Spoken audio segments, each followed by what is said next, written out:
과거 속 오늘은 어떤 일들이 있었을까요? 영상으로 떠나는 라떼뉴스 여행. 영상실록 오늘 안녕하세요. 아나운서 조진영. 아나운서 조혜진입니다. 아, 예진 씨, 시간 참 빨라요. 맞아요. 벌써 9월이에요. 와, 이제 진짜 다 갔어요. 그러니까요.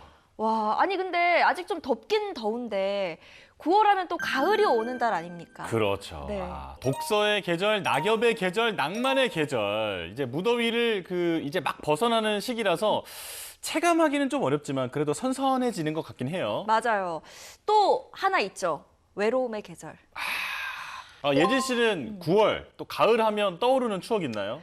9월 하면 또 뭐 가을 소풍, 음. 또 새학기가 시작되는 달이기도 하고요. 어. 뭐 약간 설렘도 있죠. 그렇죠. 네. 성인이 돼서 좀 외로운 것 같아요. 뭐 좋은 일이 별로 없나 보다. 없어요. 자, 이렇게 설레는 9월의 과거엔 또 어떤 일들이 있었는지 궁금해지는데요. 얼른 떠나볼까요? 좋죠. 네. 그럼 과거 속 오늘엔 어떤 일들이 있었는지 함께 보시죠.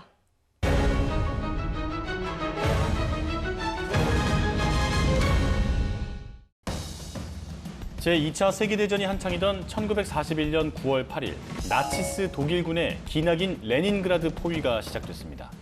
레닌그라드가 뭐죠? 좀 생소하죠. 레닌그라드는 지금의 상트페테르부르크의 옛날 이름입니다.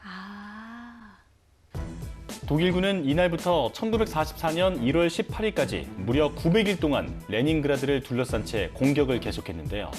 육상은 물론 인접한 라도가 호수의 수상 통로도 완전히 차단해 모든 물자의 수송을 끊었습니다. 소련군은 1943년 1월 12일 총공세를 펼치기 시작해 엿새 만에 라도가 호수 쪽에 포위망을 뚫을 수 있었는데요.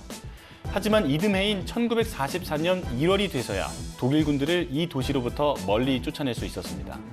당시 소련 정부는 900일 동안 레닌그라드 시민과 군인 67만여 명이 굶어 죽거나 동사했다고 발표했습니다. 와, 포위망을 뚫고도 거의 1년이 걸렸네요. 이 지역에 있었던 사람들이 그 긴 시간을 버틴 게 진짜 대단합니다. 맞습니다.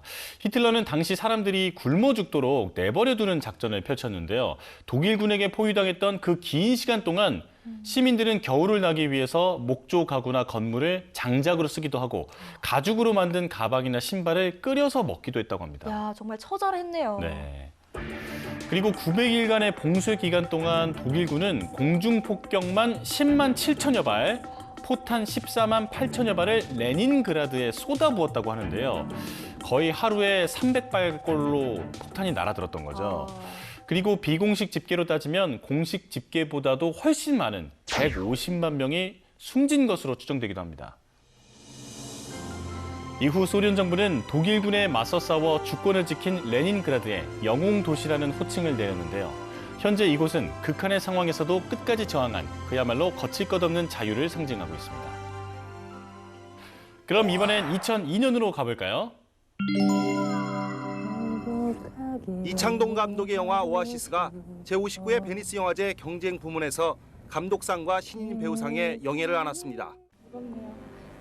2002년 9월 8일 세계 영화예술의 심장부인 유럽 최고 영화제 베니스 영화제에서 우리 영화 오아시스로 이창동 감독이 감독상을 수상하고 배우 문소리 씨가 최우수 젊은 연기자상을 받았습니다. 이창동 감독은 당시 수상으로 한국 영화계를 대표하는 중요한 영화 감독으로 올라섰는데요. 마음으로 진정으로 감사드립니다. Vi ringrazio dal profondo del mio cuore. 오늘 밤 여기가 저의 오아시스인 것 같습니다. 이창동 감독님은 데뷔작부터 주목을 받았다고 알고 있는데. 맞아요. 초록 물고기로 당시 캐나다 밴쿠버 영화제에서 아시아 태평양 지역 젊은 유망 감독에게 주는 용호상을 수상하면서 화려한 감독 데뷔를 했었죠. 예진 씨는 초록 물고기 혹시 보셨나요?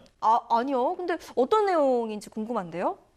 국어교사와 소설가, 시나리오 작가와 조감독을 거쳐 초록 물고기로 영화 감독에 데뷔한 이창동 감독은 박하사탕에 이어 세 번째 감독한 영화 오아시스로 세계적 거장의 반열에 오르며 또 한 번 리얼한 현실을 필름에 담았습니다. 수상작 오아시스는 전과 산범의 사내 종두와 뇌성마비로 전신이 마비된 여성 공주 등 한국 사회에서 축복받지 못한 남녀의 남루하지만 아름다운 사랑 이야기를 그리고 있는데요. 이때 당시에 문소리 씨의 연기가 정말 뜨거운 화제였잖아요. 맞아요. 문소리 씨는 이 작품 이전에는 사실 지금처럼 얼굴이 많이 알려진 그 분은 아니었는데요. 너무 리얼한 연기에 그 처음 본 사람들은 실제로 뇌성마비 환자 배우를 쓴 게 아닌가 이렇게 착각할 정도였다고 합니다. 오아시스는 당시 베니스 영화제 공식 시사회에서 각국 기자들과 팬들에게 호평을 받은 데 이어 이후 시애틀 국제영화제, 청룡 영화상 등 국내외 영화제상을 석권하며 한국 영화에 큰 쾌거를 이뤘습니다. 그럼 이번엔 1966년으로 가보겠습니다. 1966년 9월 8일 한일 경제강요회담이 서울에서 열렸습니다. 당시 회담은 한일 국교 정상화 이후 처음 열리는 양국 정부의 회담이었는데요. 당시 경제기획원 회의실에서 열린 회담에서는 한일 간의 경제협력과 통상 증대, 농수산과 해운, 항공 등 4개 분야의 현안이 집중 논의됐습니다. 일본은 이 회담에서 우리나라의 제2차 경제 5개년 개발 계획에 필요한 자금 2억 8,500만 달러를 상업 차관 형식으로 지원하기로 약속했는데요. 이때 당시에 약속받은 상업 차관은 현재까지도 논란이 많잖아요.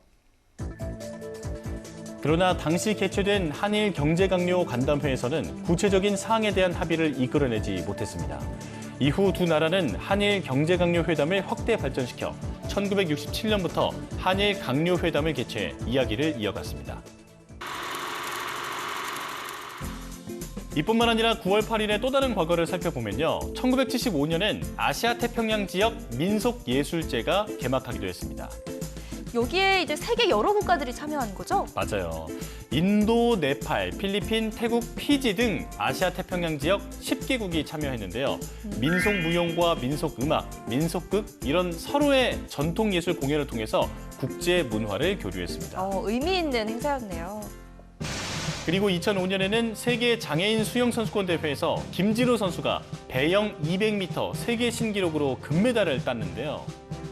이분 예전에 다큐멘터리에서 본 것 같아요. 맞아요. 수영계의 마라톤으로 한때 유명하셨죠.